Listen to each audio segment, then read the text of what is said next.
Captain Jake Morrison stood on the bridge of the UES Liberty, watching the stars through the massive viewing window. 3 years into humanity's first deep space mission, they had found nothing but empty worlds and dead systems. Today felt different, though. The sensors were picking up something strange. "Captain, we have contacts," said Lieutenant Amy Foster from her station. "Multiple ships, very large ones. They're not moving toward us yet." Jake walked over to look at her screen. The radar showed 12 massive objects in formation around a distant planet. Each ship was at least 3 times the size of the Liberty. "How did we miss them until now?" Dr. Lisa Carter, the ship's science officer, looked up from her instruments. "Their energy signatures are odd, sir. Very regular patterns, like they're following some kind of textbook physics. Everything is exactly what you'd expect from fusion reactors and plasma drives." "That's strange how?" Jake asked. "Well, sir, it's just very predictable. Most natural phenomena have irregularities, but these readings are perfectly smooth, like someone built them based on theory rather than experimentation." The communication system suddenly came alive with a harsh, mechanical voice. "Unknown vessel, you have entered the domain of the Zephyrian Empire. Identify yourself immediately, or face destruction." Jake nodded to his communications officer. "This is Captain Jake Morrison of the United Earthship Liberty. We are explorers from the planet Earth. We mean no harm." There was a long pause before the voice returned, now sounding confused. "Earth? We have no records of this world in our database. How did you achieve faster-than-light travel without Imperial knowledge?" Dr. Carter whispered to Jake. "Sir, they seem surprised we can travel between stars. That's odd for a spacefaring empire." "We developed our own technology," Jake replied, into the communicator. "We're willing to discuss peaceful contact." "Impossible," the alien voice snapped. "All species follow the same technological path. You will surrender your vessel for inspection. Prepare to be boarded." The 12 alien ships began moving toward the Liberty. Jake could see them clearly now through the window. They were dark gray, angular vessels with glowing blue engines. Everything about them looked exactly like what human scientists had predicted alien ships might look like 50 years ago. "Captain," called Ryan Brooks from the engineering station, "their ships are interesting. They're using standard plasma, propulsion, magnetic field generators, and what looks like basic fusion reactors. It's all very conventional." "Conventional how?" "Well, sir, they're following all the old physics rules. Conservation of energy, Newton's laws, that sort of thing. They're not using any of the new principles we discovered." Jake frowned.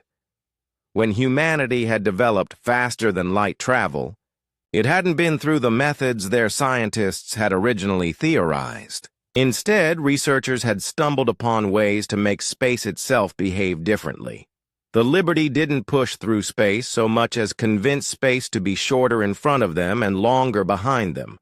"Dr. Carter, start scanning their technology. I want to know what we're dealing with."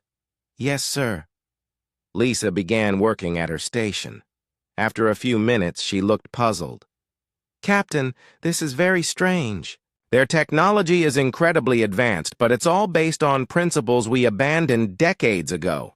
They're using brute force solutions to problems we solved with elegant workarounds." "Meaning?" "Well, their faster-than-light drive appears to work by creating a massive energy bubble that pushes space aside. It must require enormous amounts of power. Our drive simply asks space to cooperate, and it does." The alien voice came through the speakers again. "You will lower your shields and prepare for boarding. Any resistance will result in your destruction." Jake looked at Ryan. "Do we have shields?" "Not exactly, sir. We have the reality stabilizers, but I don't think that's what they mean. The reality stabilizers were one of humanity's stranger inventions. Instead of stopping incoming attacks with energy barriers, they simply encouraged reality to work slightly differently in the area around the ship. Incoming projectiles would find themselves missing their target not because they were blocked, but because the laws of physics in that specific location preferred them to be somewhere else. "Captain," Amy called out. "They're charging weapons. Big ones. Energy readings are off the charts." Jake made a decision. "Ryan, activate the stabilizers. Amy, prepare evasive maneuvers, but don't make any aggressive moves." "Stabilizers online, sir," Ryan reported. The alien ships opened fire. Brilliant blue beams of superheated plasma streaked toward the Liberty. Jake watched in fascination as the beams simply curved away from his ship, arcing off into empty space as if the Liberty wasn't there. The alien communication channel exploded with confused chatter. Jake could hear multiple voices arguing in their language before the mechanical translator voice returned. "What did you do?" "Our sensors show direct hits, but no damage, no energy absorption, no deflection. The beams simply missed." "We didn't do anything aggressive," Jake replied honestly. "Our defensive systems are passive." "Impossible. Passive systems cannot redirect plasma beams. What technology are you using?" Dr. Carter looked at Jake and shrugged. "How do I explain that we politely asked the universe to make their shots miss?" The alien fleet regrouped, moving into a different formation. This time they fired a spread pattern that should have made it impossible for any ship to avoid all the beams. Again, every shot curved away from the Liberty at the last moment. "This is Admiral Kextar of the Imperial Navy," a new voice announced. "What manner of shielding are you employing? Our computers cannot analyze your defensive systems." "We're not using shields in the traditional sense," Jake replied. "Our technology works differently than yours appears to." "Explain." Jake looked at his crew. How could he explain that human technology had developed along completely different lines? That instead of fighting against the laws of physics, humanity had learned to negotiate with them? "Admiral, our technology is based on cooperative principles rather than confrontational ones. Instead of forcing solutions, we found ways to make the universe want to help us." The communication channel went silent for several minutes. When Admiral Kextar's voice returned, it sounded strained. "You speak of the universe as if it were alive, as if it has preferences. This is not scientific. With respect, Admiral, science is about observing how things actually work, not about how we think they should work. We observed that reality is more flexible than most species assume." Dr. Carter had been monitoring the alien communications. She approached Jake quietly. "Sir, I'm picking up internal chatter from their ships. They're having system failures trying to analyze our technology. Their computers keep crashing when they try to model how our systems work." "Why?"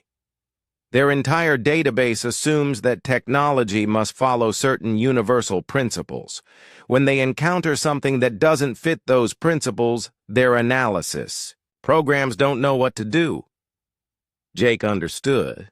It was like trying to measure the color blue with a ruler.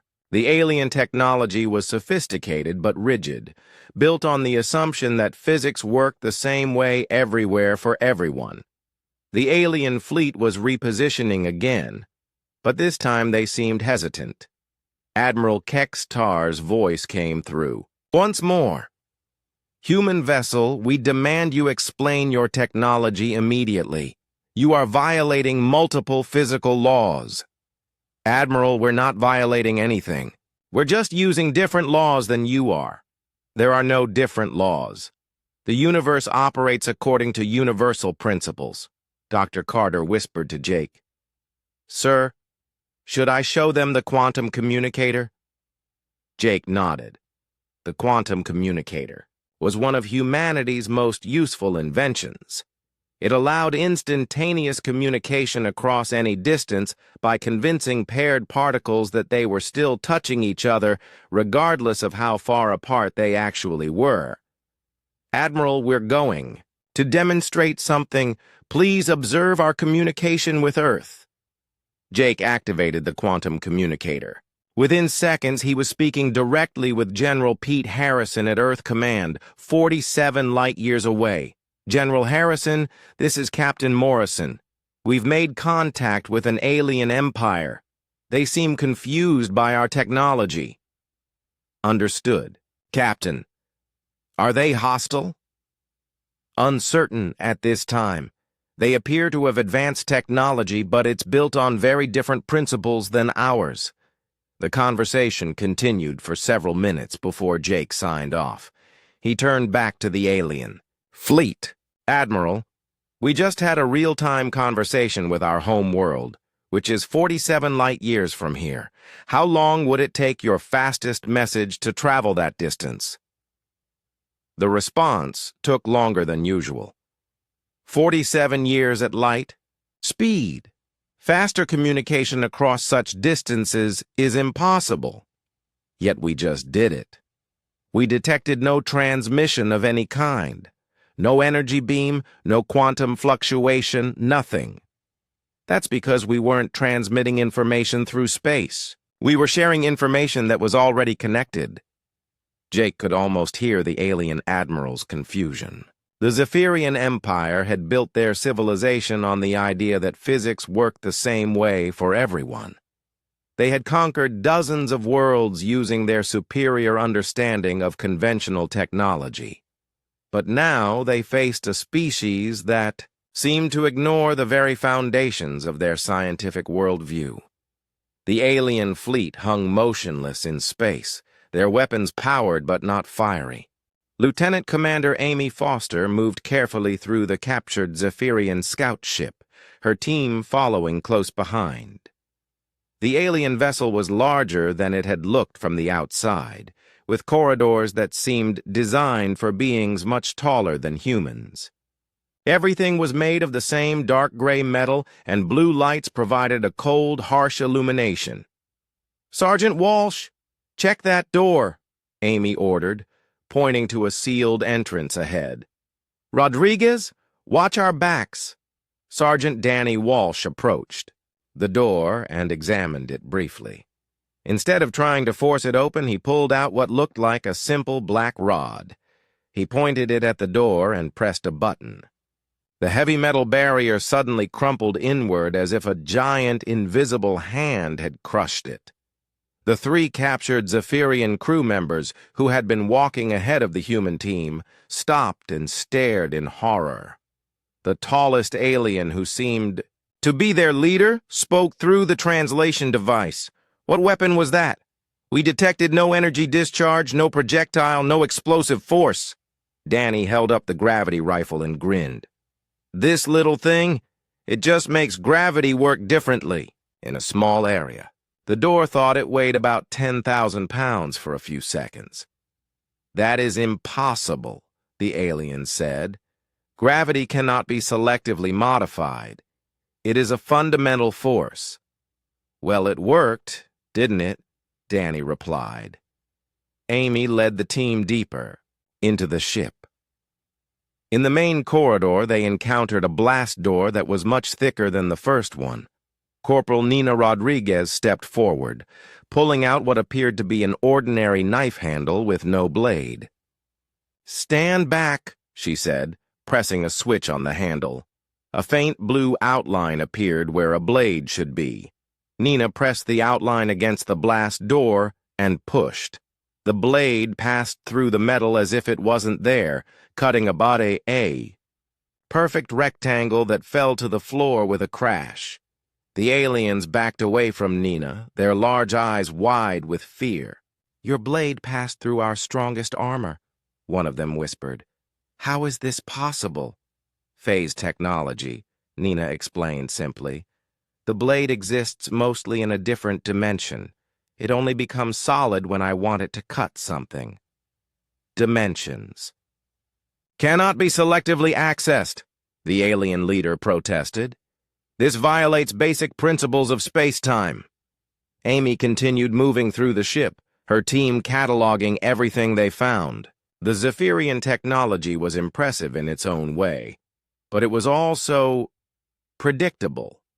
Energy weapons that fired superheated plasma, computers that used traditional processing methods, engines that worked by pushing against space itself.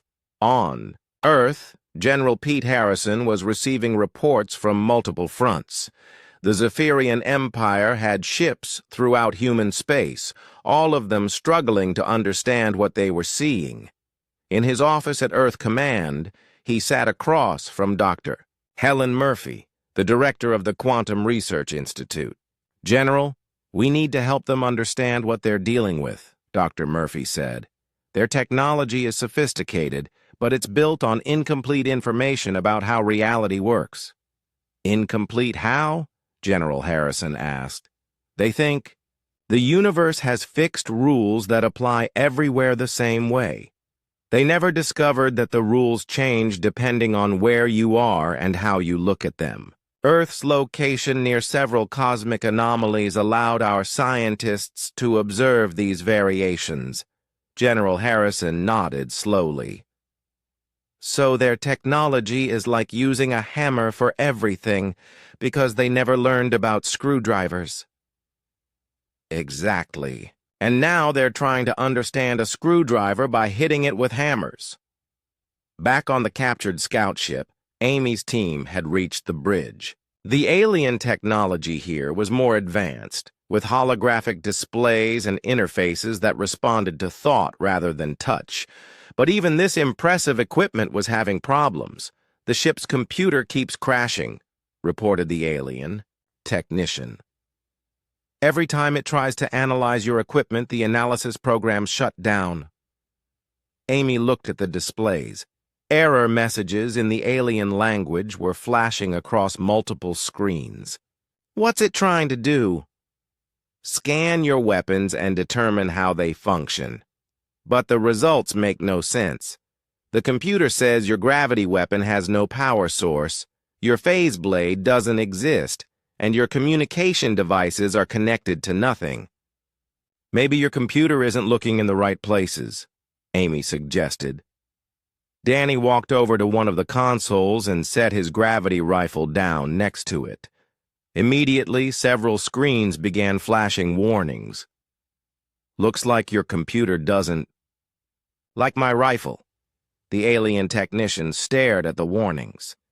"It says the weapon is drawing energy from empty space. That cannot be correct." "Why not?" Danny asked. "There's energy everywhere. You just have to know how to ask for it politely." "Energy cannot be extracted from vacuum," the technician insisted. "This would violate conservation laws." "Would it, though?" Nina joined the conversation. "What if the energy was always there, but you were just looking at it wrong?" The aliens exchanged glances. Their leader spoke slowly, as if working through a difficult concept. "You speak as if physical laws are suggestions." "Aren't they?" Amy asked. "I mean, they work most of the time, but that doesn't mean they have to work all the time." Meanwhile, the Zephyrian Empire's greatest scientist, Vexnor, was studying captured human equipment in his laboratory aboard the flagship. The room was filled with the most advanced analysis equipment the Empire possessed, but every instrument was giving impossible readings. The human gravity rifle showed no internal power source, no energy storage, no mechanism for generating gravitational fields. Yet when activated, it clearly manipulated gravity in localized areas. The phase blade registered as both existing and not existing simultaneously, a reading that caused 3 different analysis computers to shut down completely. But the most disturbing device was the human communication unit. When Vexnor placed it in an isolation chamber that blocked all possible signals, it continued to maintain contact with other human ships instantaneously. His equipment could detect no transmission method, no quantum entanglement, no exotic particles. How do they do it? Vexnor muttered to himself, examining the readings for the 100th time.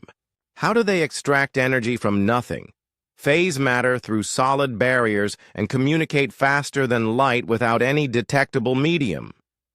His assistant, a younger scientist named Dexval, approached cautiously. Perhaps we are asking the wrong questions, Master Vexnor. What do you mean? What if their technology does not work by forcing reality to change, but by asking reality to cooperate? Vexnor stared at his assistant. Reality does not cooperate. Reality simply is. It follows laws that cannot be negotiated with. But what if that assumption is wrong?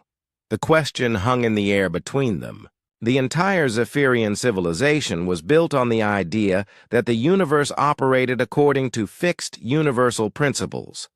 Every aspect of their technology, their science, their understanding of existence itself depended on this assumption being correct. Back on the Liberty, Captain Jake Morrison was receiving reports from his boarding teams. Dr. Lisa Carter was analyzing all the data they had gathered about Zephyrian technology. "Captain, I think I understand what's happening," she said. "Their technology is like a very sophisticated version of what humans were developing 100 years ago. They push against the universe to make it do what they want. And we do what instead? We ask nicely. When we want to travel faster than light, we don't force space to compress. We convince it that the distance between 2 points is smaller than it appears. When we want to communicate instantly across vast distances, we don't send signals through space. We remind particles that they're still connected even when they're far apart." Jake nodded thoughtfully. "So they see the universe as something to be conquered, and we see it as something to be befriended."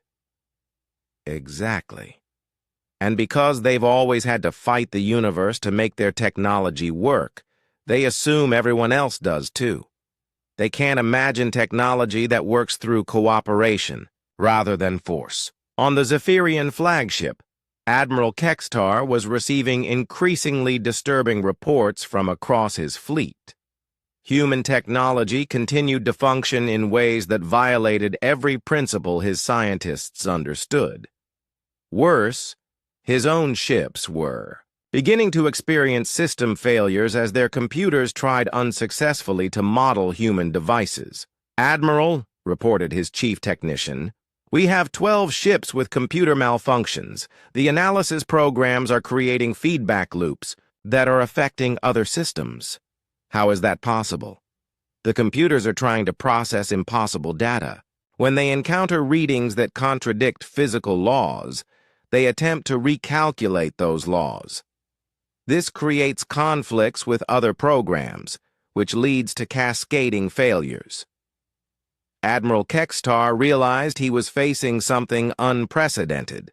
For centuries, the Zephyrian Empire had encountered new species and new technologies, but they had always been variations on familiar themes. Plasma weapons might be more or less efficient, shields might use different energy types, but the underlying principles were always the same. These humans were different. They had developed technology that operated outside the framework that governed every other known civilization. Their weapons drew power from empty space, their defenses worked by convincing attacks to miss, and their communications ignored the speed of light entirely. Dr. Lisa Carter stood in the Liberty's main laboratory, surrounded by holographic displays showing Zephyrian technology. She had been studying their systems for 3 days, and what she found was both impressive and troubling. The aliens had built an entire galactic civilization using the same basic approach to physics that every other species seemed to follow.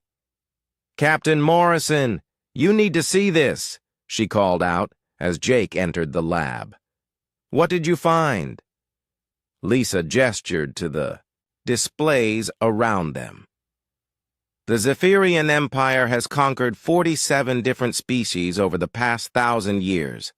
Every single one of them developed technology using the same fundamental principles: plasma weapons, energy shields, fusion reactors, space-folding drives. They're all variations on the same theme.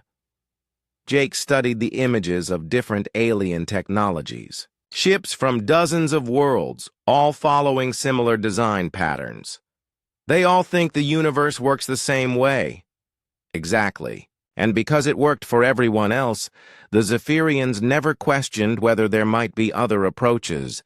They built their entire empire on the assumption that they had mastered the only possible way to manipulate reality. Until now. Until now, Lisa agreed. We're the first species they've encountered that developed technology based on completely different principles. We're not just enemies to them, Captain. We're proof that their entire understanding of existence might be wrong. Meanwhile, Commander Kate Sullivan was leading a strike mission against a Zephyrian patrol group near the outer system. Her ship, the UES Phoenix, was equipped with some of humanity's most unusual weapons. Kate sat in the command chair, watching. The enemy ships approach in perfect formation. "Commander, we have 6 enemy vessels incoming," reported her tactical officer. "They're charging weapons." "Activate the probability field," Kate ordered. The probability weapons were among humanity's strangest inventions. Instead of firing energy or projectiles, they altered the statistical likelihood of events in a target area. Enemy weapons would jam at critical moments, armor would develop weak points exactly where human shots would hit, and tactical decisions would somehow always turn out badly for the opposition. The Zephyrian ships opened fire with their standard plasma arrays. The bright blue beams streaked toward the Phoenix, but something went wrong. The first ship's targeting computer suddenly malfunctioned, sending its shots wide. The second ship's plasma conduits overheated at the exact moment of firing, causing a feedback explosion that damaged its own weapon systems. The third ship's shots fired perfectly, but a random piece of space debris drifted into their path at just the wrong moment. "What is happening?" came the confused transmission from the Zephyrian commander. "Our weapons are experiencing impossible failures," Kate smiled. "Sorry about that. Sometimes equipment just doesn't work the way you expect it to. These cannot be coincidences. The statistical probability of such simultaneous failures is astronomical." "Yes, it is," Kate agreed. "That's kind of the point." The Zephyrian commander's voice rose in frustration. "You cannot manipulate probability itself. Chance events are random by definition." "Are they, though?" Kate asked. "Or do they just seem random because most people don't know how to influence them?" On the Zephyrian flagship, Admiral Kextar was receiving reports that made less sense with each passing hour. Across his fleet, systems were failing in patterns that defied explanation. Weapons jammed at crucial moments.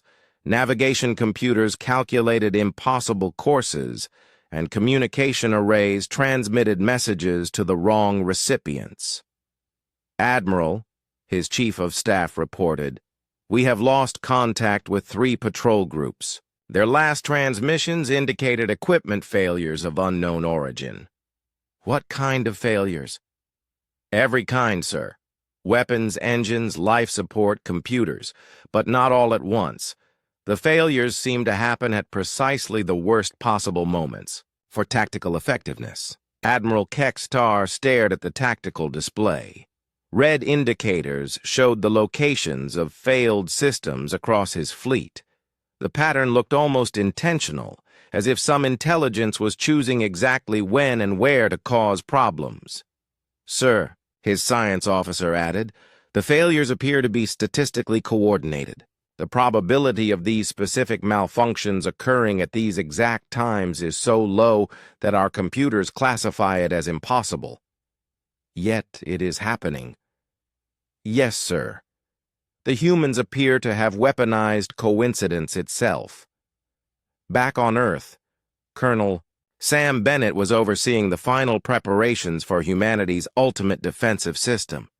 Deep beneath the Rocky Mountains, the Quantum Fortress network was coming online. Unlike traditional defensive systems that stopped attacks with barriers or intercepted them with counterfire, the Quantum Fortress worked by making attacks statistically unlikely to succeed.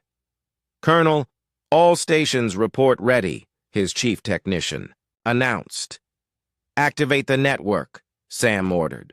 Around Earth, invisible fields sprang into existence. These fields didn't stop incoming attacks so much as encourage reality to work differently in Earth's vicinity. Enemy weapons would find themselves missing their targets due to quantum fluctuations. Navigation systems would develop errors that sent ships off course, and communication arrays would somehow always transmit on the wrong frequencies. The system was based on humanity's discovery that the universe's laws weren't as fixed as most species believed. Reality had preferences, and those preferences could be influenced by beings who understood how to ask properly. In his laboratory, Vexnor was experiencing what he would later describe as the worst crisis of his scientific career. For the past week, he had been trying to understand how human technology worked, and every experiment only deepened the mystery. The human gravity rifle still showed no power source, yet it continued to function perfectly. The phase blade existed in multiple dimensional states simultaneously, something his instruments insisted was impossible. The communication device maintained instantaneous contact across vast distances without transmitting anything detectable. "Master," Vexnor, his assistant Dexaval, approached cautiously. "Perhaps we should consider that our instruments are not designed to measure this type of technology." "What do you mean?" "Our equipment assumes that all technology must follow certain principles. Energy must come from somewhere. Matter cannot exist in multiple states. Information cannot travel faster than light. But what if those assumptions are wrong?" Vexnor looked up from his work, exhaustion clear in his large alien eyes. "If those assumptions are wrong, then everything we have built, everything we believe, everything that makes us who we are, it would all be based on incomplete understanding." "Yes, Master. That is exactly what I fear." The conversation was interrupted by an urgent communication from the bridge. Admiral Kextar's voice filled the laboratory through the speakers. "All senior staff report to the command center immediately. We have a situation." When Vexnor arrived at the command center, he found chaos. Multiple screens showed Zephyrian ships across the fleet experiencing simultaneous failures. Weapons. Systems were shutting down randomly, engines were producing inconsistent thrust, and navigation computers were calculating courses that led ships in circles. "What is causing this?" Admiral Kextar demanded. "We believe the humans have deployed some kind of area effect weapon," the tactical officer reported. "But we cannot detect any energy emissions, no particle beams, no quantum disturbances." "Then how do we know they are responsible?" "Because it started when they activated something called a Quantum Fortress network around their home world. Since then, our systems have been failing at an accelerating rate." Vexnor studied the failure reports. The pattern was too complex to be accidental, but too subtle to be detected by conventional sensors. "Admiral, I believe the humans have found a way to influence probability itself." "That is impossible. So is everything else they have done. Yet here we are." Admiral Kextar turned to face his science officer. "Explain." "The humans appear to understand something about reality that we do not. They have learned to make the universe prefer certain outcomes over others. Their weapons work by making success more likely for them and failure more likely for us. The universe does not have preferences. Are you certain of that, Admiral? Because all evidence suggests otherwise. The Zephyrian Command Center fell silent. Every officer present was grappling with the same terrifying possibility. If the humans could manipulate reality itself, then the Empire's technological superiority was not just threatened, it was meaningless. On distant, conquered worlds, news of the Empire's struggles was spreading. Species that had been subjugated for centuries began to whisper among themselves. If the mighty Zephyrian fleet could be defeated by impossible technology, perhaps the Empire's dominance was not as absolute as it seemed.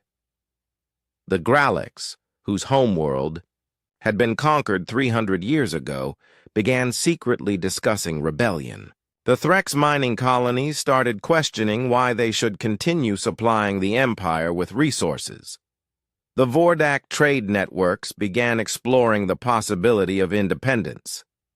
Admiral Kextar was receiving reports from across the Empire. Unrest was growing on dozens of worlds as news spread that Zephyrian technology was not, after all, the pinnacle of possible achievement. "Admiral," his communications officer reported, "we are receiving surrender demands from the human fleet." What are their terms? Vexnor stood in the detention area of the Zephyrian flagship, staring at the human prisoner through the energy barrier. Dr. Alex Turner, a physicist from the Liberty's crew, sat calmly on the simple bench in his cell, showing no signs of fear or distress. "Dr. Turner," Vexnor began, his voice carrying the weight of desperation, "I must understand how your technology works. My entire understanding of reality depends on it." Alex looked up at the alien scientist with sympathy. "I've been trying to think of how to explain it to you. It's like, imagine you've spent your whole life believing that water can only flow downhill. Water does only flow downhill. Gravity ensures this." "Right, that's what everyone thinks. But what if I told you that water can flow uphill if you ask it nicely? Not by forcing it with pumps or pressure, but by convincing it that uphill is actually a more interesting direction?" Vexnor's large eyes blinked slowly. "That would violate fundamental laws of physics. Would it? Or would it just mean that the laws aren't as fundamental as you thought?" In another part of the ship, Alex's capture had been part of a desperate plan by Admiral Kextar to gain some understanding of human capabilities. But even with a human scientist in custody, the mysteries only deepened. Dr. Turner had been completely cooperative, answering every question honestly. But his answers made no sense according to Zephyrian science. He spoke of negotiating with reality and convincing the universe to cooperate, as if these were normal scientific procedures. "The problem," Alex continued, "is that your species discovered physics in a very orderly part of the galaxy. The rules here are more stable, more predictable. Earth sits at a junction point where several dimensional membranes intersect.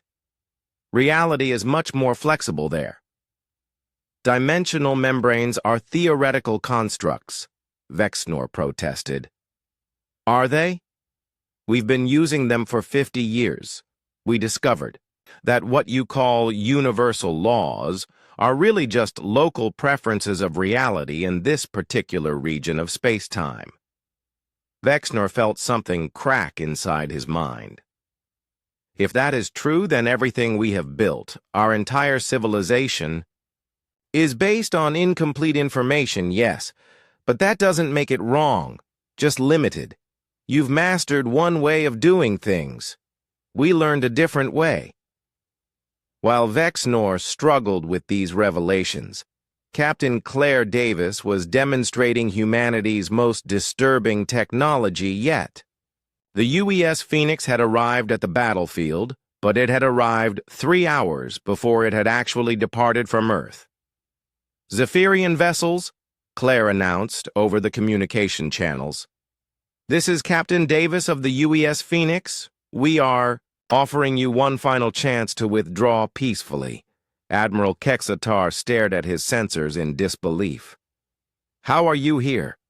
Our long-range scanners show your ship still in Earth orbit." "We are. This version of us left Earth 3 hours from now. Time isn't as linear as most species assume." "That is impossible. Causality cannot be violated. Effects cannot precede causes." "Who told you that?" Claire asked. "Reality is much more flexible about cause and effect than you'd think. We just had to learn to file the proper paperwork with the universe." The Phoenix opened fire, but its weapons were unlike anything the Zephyrians had seen before. Instead of energy beams or projectiles, the ship seemed to be shooting pure causality. Enemy ships found themselves damaged before the Phoenix had fired, then watched in horror as the shots that would hit them appeared a few seconds later. "Admiral," his tactical officer reported in a shaking voice, "their weapons are hitting us before they fire them. Scan for temporal distortions, quantum fluctuations, anything that might explain this." "Sir, we detect nothing.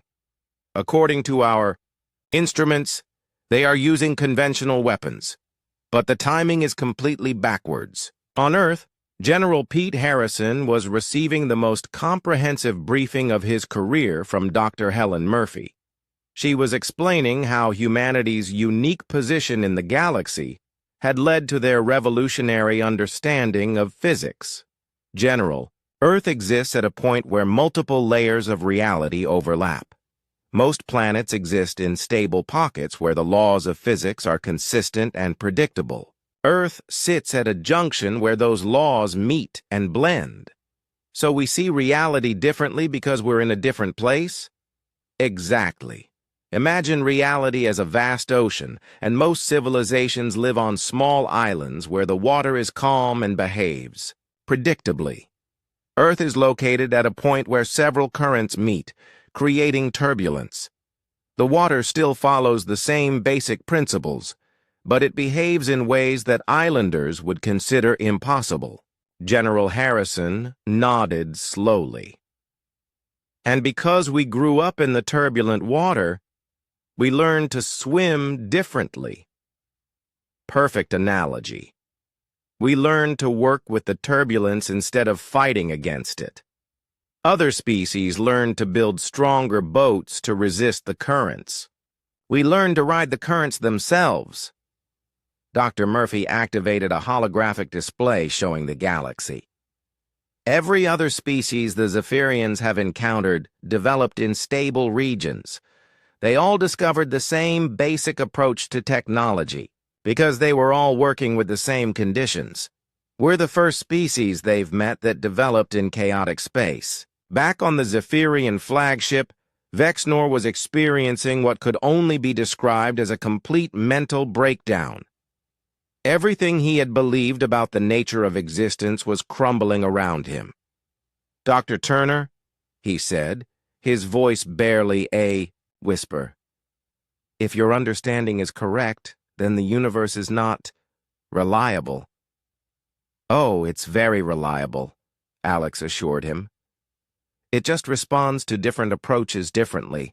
Your technology works by demanding that reality behave in specific ways. Ours works by asking reality what it would prefer to do and then finding ways to make that preference useful to us. But how do you know what reality prefers? Practice, mostly, and a lot of trial and error. The first human scientist to successfully manipulate gravity spent 6 months talking to empty space before anything happened. But once he figured out how to ask properly, gravity became very cooperative." Vexnor stared at the human. "You speak of fundamental forces as if they were alive. Maybe they are, in a way. Or maybe alive isn't the right word. But they definitely have preferences. Electromagnetic fields like to be symmetrical. Strong nuclear force prefers stability. Gravity enjoys bringing things together. Once you understand what they want, you can usually find ways to give it to them while getting what you need. The conversation was interrupted by alarms throughout. The ship. Admiral Kekstar's voice echoed through the corridors. All hands to battle stations. The human fleet is attacking with weapons that violate causality itself. Alex sighed. They're probably using the causality engines. Those always upset people the first time they see them. How do causality engines work? Vexnor asked desperately. They convince the universe that certain effects are so inevitable that they might as well happen before their causes. It's really just a matter of filing the paperwork in the right order. Paperwork? Well, not literally, but reality keeps track of things in ways that can be influenced. If you know how to submit the right requests through the proper channels, you can sometimes get effects approved before their causes are officially processed. Vexnor felt his sanity slipping away. You are describing the universe as if it were a bureaucracy. Isn't it, sort of? I mean, energy has to be conserved, momentum has to be balanced, information has to go somewhere. There are rules and procedures for everything. We just learn to work within the system instead of trying to break it. Throughout the Zephyrian fleet, the impossible was becoming routine. Human ships appeared before they had departed. Weapons hit targets before firing, and communication came through channels that didn't exist. The carefully ordered universe that the Empire had built their civilization upon was revealing itself to be far more chaotic and negotiable than anyone had imagined. On conquered worlds across the galaxy, the news was spreading faster than the Empire could suppress it. The Zephyrians were not the masters of ultimate technology they claimed to be. There were other ways to manipulate reality, other approaches to science, other possibilities for technological development. Rebellion was no longer just a dream. If humans could defeat the Empire with impossible technology, then perhaps freedom itself was possible. Admiral Kekstar stood on his bridge, watching his fleet struggle against enemies who seemed to ignore every principle of warfare he understood. His weapons missed targets that reality insisted weren't there. His shields failed to stop attacks that arrived before they were fired. His communications reached the wrong destinations despite being sent to the correct coordinates. Admiral, his chief of staff reported, we are receiving reports from across the Empire. Rebellions have started on 15 worlds. The conquered species believe that if humans can defeat us, they can achieve independence. Can they? Unknown, sir. We no longer know what is possible and what is not. Kekstar stared at the tactical display, watching human ships move in patterns that defied physics and time itself. The Empire had built its power on the assumption that they understood how the universe worked. That assumption was proving to be their greatest weakness. Open a channel to the human fleet, he ordered quietly. Sir? I said open a channel.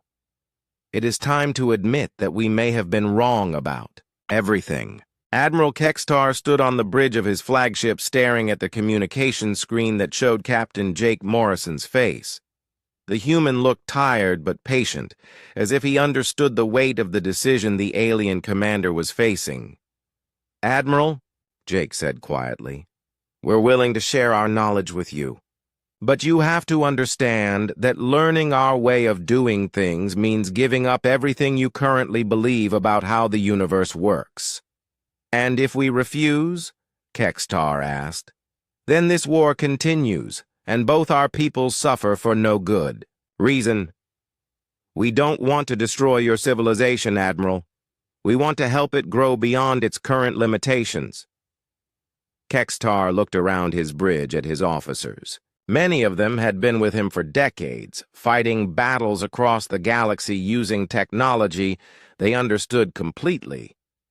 Now they faced the possibility that their understanding was incomplete, that there were other ways to manipulate reality they had never imagined.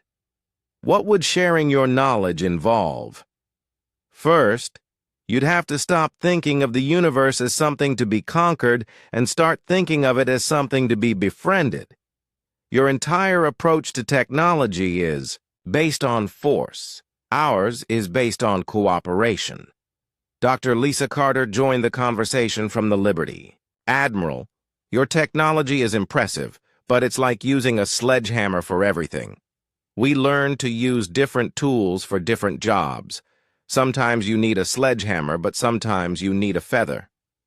On the Zephyrian flagship, Vexnor was working with Dr. Alex Turner in what had become an impromptu laboratory. The human physicist was demonstrating the basic principles behind reality manipulation using simple equipment.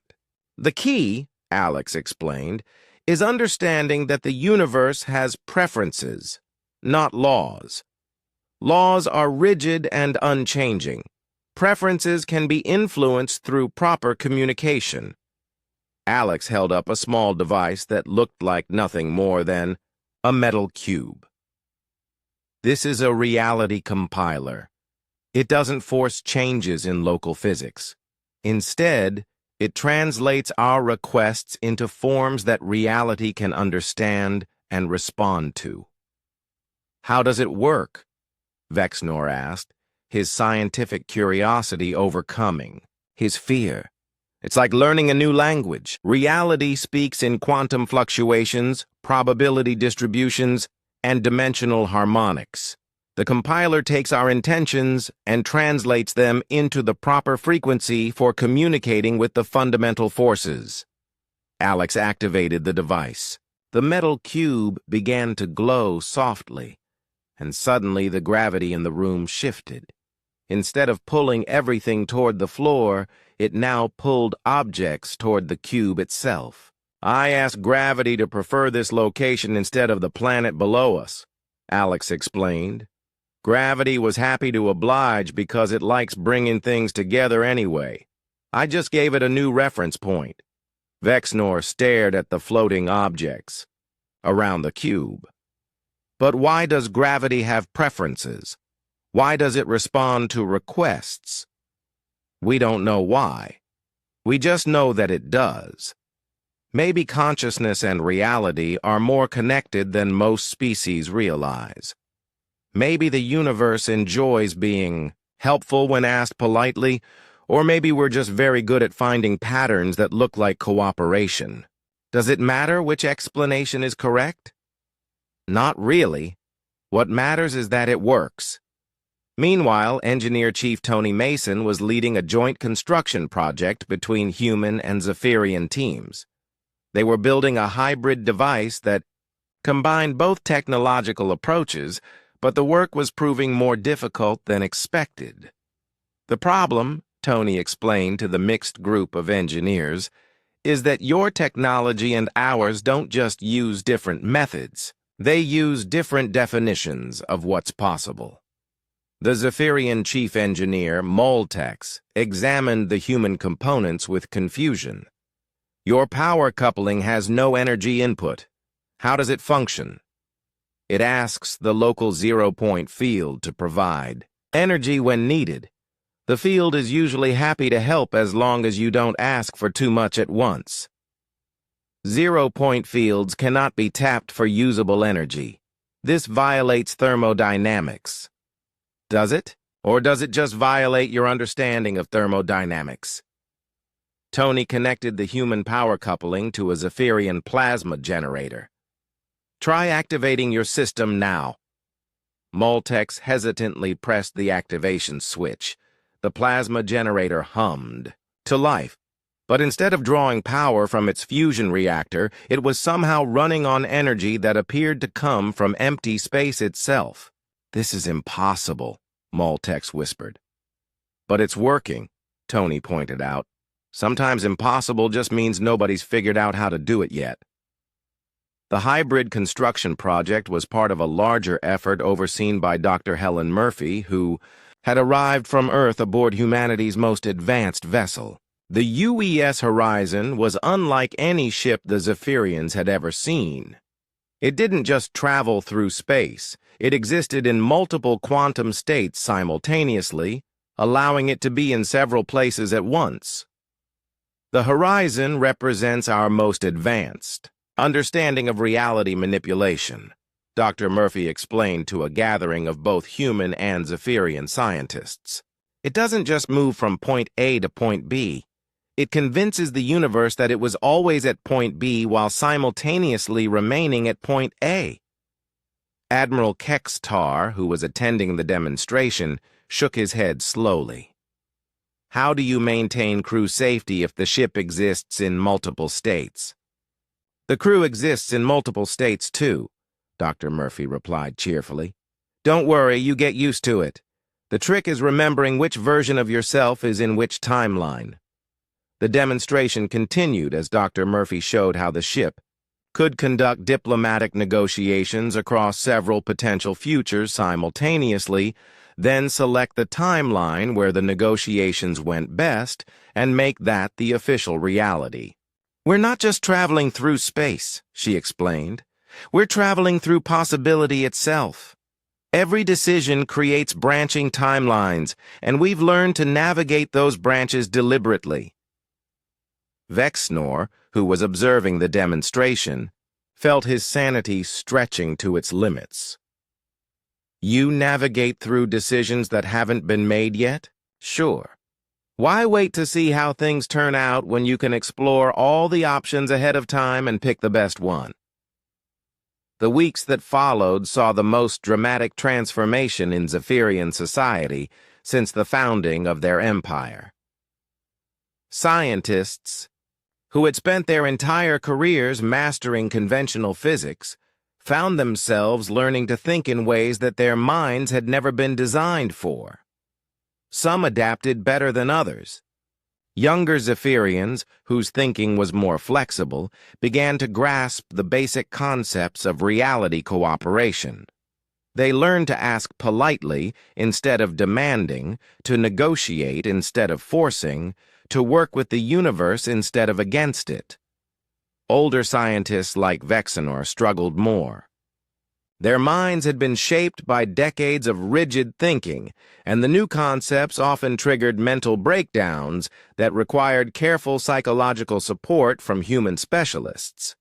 The hardest part, Dr. Turner explained to a group of Zephyrian students, isn't learning the new physics. It's unlearning the old assumptions. You have to stop thinking of the universe as a machine and start thinking of it as a conversation partner. One young Zephyrian scientist, Kyle Nor, raised a tentacle. But if reality can be negotiated with, why does it sometimes refuse our requests? Good question. Reality has its own priorities and preferences. Sometimes what we want conflicts with what it wants. Sometimes we're asking for something that would cause problems elsewhere. And sometimes we're just not asking politely enough. How do we ask more politely? Practice, patience, and remembering that reality doesn't owe us anything. We're asking for favors, not demanding rights. The transformation wasn't limited to science and technology. The entire structure of the Zephyrian Empire began to change, as leaders realized that their conquest-based approach was fundamentally flawed. If reality preferred cooperation over force, then perhaps their entire political system needed to be reconsidered. World after world that had been conquered by the Empire began to negotiate new relationships based on mutual benefit rather than domination. The Gralix, whose homeworld had been subjugated for centuries, became the Empire's first partner species rather than subjects. The Threx mining colonies transformed into cooperative ventures where profits were shared rather than extracted. Captain Morrison stood in the conference room aboard the Horizon, watching representatives from dozens of species sign what would become known as the Reality Accords. The document established humanity as teachers and guides for other species seeking to transcend conventional physics, while transforming the Zephyrian Empire into something unprecedented. A galactic civilization based on cooperation rather than conquest. Admiral Kextar, Jake said as the former enemy commander approached him after the signing ceremony. What will you call yourselves now? The Empire is finished. Kextar considered the question. We have decided to become the Exploration Collective. Instead of conquering new worlds, we will explore new possibilities. Instead of forcing others to submit to our will, we will learn to submit our will to the greater harmony of existence. That's a big change, yes. But we have learned that the biggest changes often bring the greatest rewards. Dr. Carter joined them, looking out at the stars through the conference room's viewing port. You know what I find most amazing about all this? We're not the first species to discover reality manipulation. We're just the first to develop it as our primary technology.